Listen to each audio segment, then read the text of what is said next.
So there's been reports about God.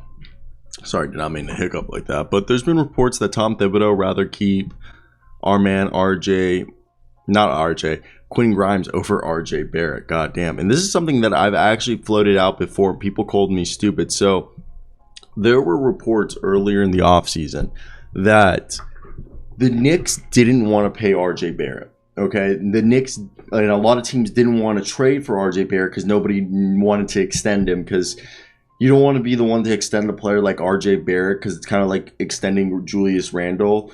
You don't know what you're going to get. Like when they extended Julius Randle, he came off of that great season, and then they extended him, and then there was this season, obviously. So you're hoping that, like, is RJ Barrett going to have a great year, and then you extend him, and then he falls back down to earth, and that's the whole thing. But I've always said when talking that I was like, the three guys that this trade for Donovan Mitchell could be centerized around Evan Fournier, Derrick Rose, and RJ Barrett. Those were the three guys that I thought were who they could use. And as more time passed, they said Evan Fournier wasn't going to be in it because if they did take on any veterans, they wanted an expiring contract. So Derrick Rose, but then people were like, well, Derrick Rose's leadership and his relationship with Jalen Brunson is going to make him not tradable. And I thought that too, but I interviewed Mike Verkanov of The Athletic, and that was a question I asked him. He said, look, if it costs Derrick Rose to get you Donovan Mitchell, I don't think the Knicks are going to think about that twice. They're going to go and get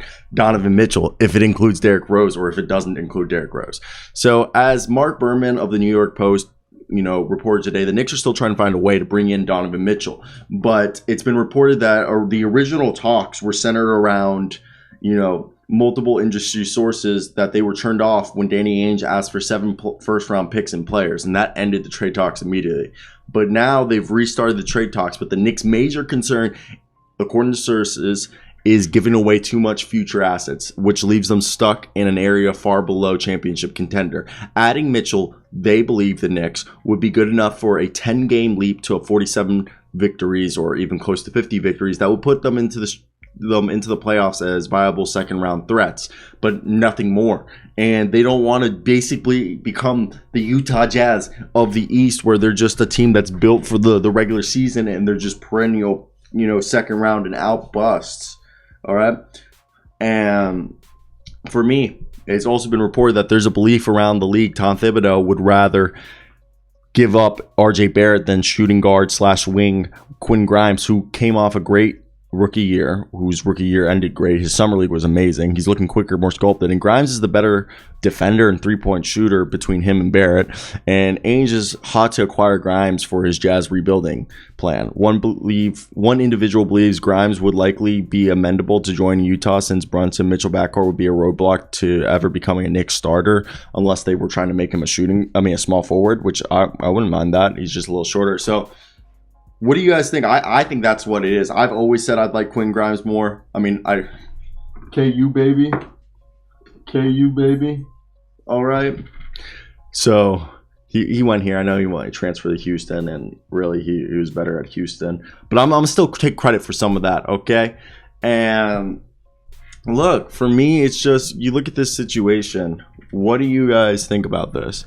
Would you guys give up Quentin Grimes? I wouldn't. I would give up RJ Barrett. I don't give a crap about, Grimes. But I know some people are going to be like, well, you know what? We need to make sure that he's 100% good.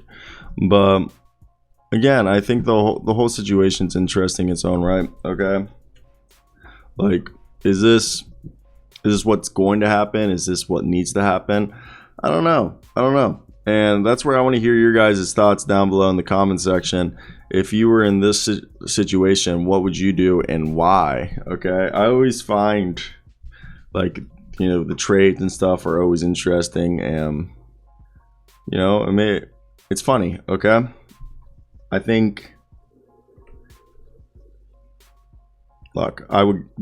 Yeah, I'm definitely going, like, they should be going after Donovan Mitchell, but don't give up Grimes, okay? I would not give up, Grimes whatsoever. But, hey, different boats for different folks, you know. But that's basically it for me, guys. I hope you guys do have a great day. Till next time, guys. Peace.